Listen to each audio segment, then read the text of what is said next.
Welcome to another deep dive, everyone. You've really outdone yourself this time, sending us articles, journal entries, even a whole book list recommended by top psychologists. Yeah, this is quite the collection. Looks like you've been exploring some pretty deep questions about yourself.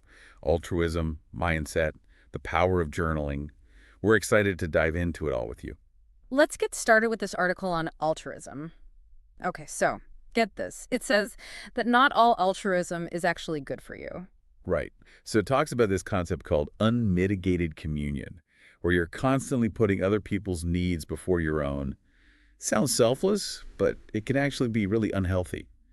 Neglecting your own well-being, getting super stressed and anxious all the time. Yeah, and that can actually backfire when you're trying to be helpful if it's coming from a place of insecurity or neediness. But then they contrast that with what do they call it? Other-centeredness. Exactly. It's a much healthier approach. Think of it like the Thai soccer team coach, remember? The one who put the boy's safety above his own during that whole cave rescue thing.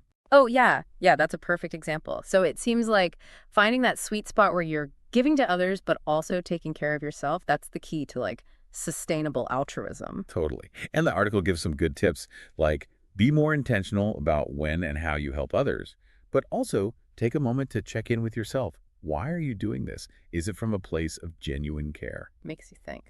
Okay, so altruism is all about balance. Now, this next article, this one really threw me for a loop. It's actually arguing against the whole do your best thing. I know, right? But hear them out. It's pretty interesting. So basically, they're saying that always pushing yourself to your absolute limit, it can actually be counterproductive. Because you can get too focused on just the immediate task and lose sight of the bigger picture. Exactly. And they even share a personal story. It was about a past relationship where they put in so much effort, but it still wasn't enough. You know what this reminds me of? The Yi Ching, the I Ching. Have you ever read that?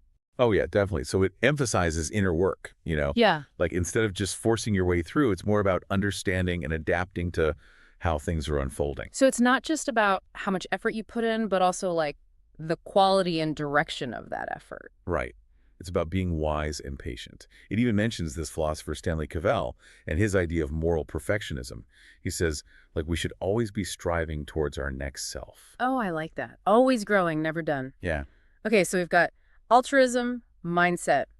Now let's get personal. We're talking about your journaling. You included notes from a Beverly Hills MD about the benefits of therapeutic writing. Yeah. And you've been putting it into practice. You've got prompts for everything. Yeah. Self-awareness, goal setting, positive mindset. It's pretty impressive. It's like a personalized roadmap for growth. Seriously. Absolutely. And you're not just skimming the surface. You're really going deep with these prompts. There's one here. Let me find it. Okay.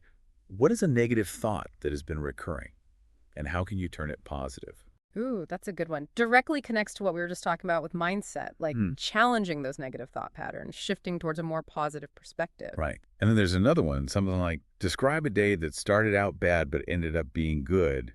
How did you achieve that shift? That's all about resilience, remembering that even when things are tough, we have the power to turn things around. And then, of course, the classic perfect day prompt. That's a powerful one for visualization, for manifesting the life you want. Yeah, it's not just daydreaming. It's about actually defining what a fulfilling life looks like for you, right down to the details. Exactly. I also want to say the level of detail in your responses, it's really impressive. You're clearly taking this seriously. You even have affirmations. Oh, yeah.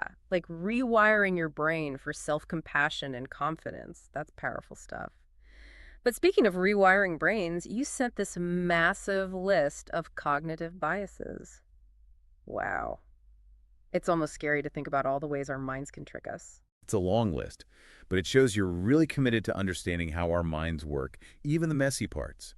And honestly, we all have these biases. It's human nature. The important thing is to be aware of them. Okay, so let's break down a few that seem relevant to your personal growth journey. First up, confirmation bias. Well, that's a biggie.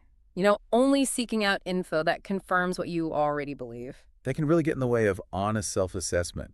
If we're not careful, we'll just keep reinforcing our own biases, even if they're not accurate. Then there's negativity bias. It's like our brains are Velcron for negative experiences and Teflon for positive ones. Yeah, it can make it so hard to take risks, to go after what we want. We start expecting the worst, even when things are going well. And then, of course, there's self-serving bias, taking all the credit when things go right, blaming everyone else when they go wrong. Classic. But it can really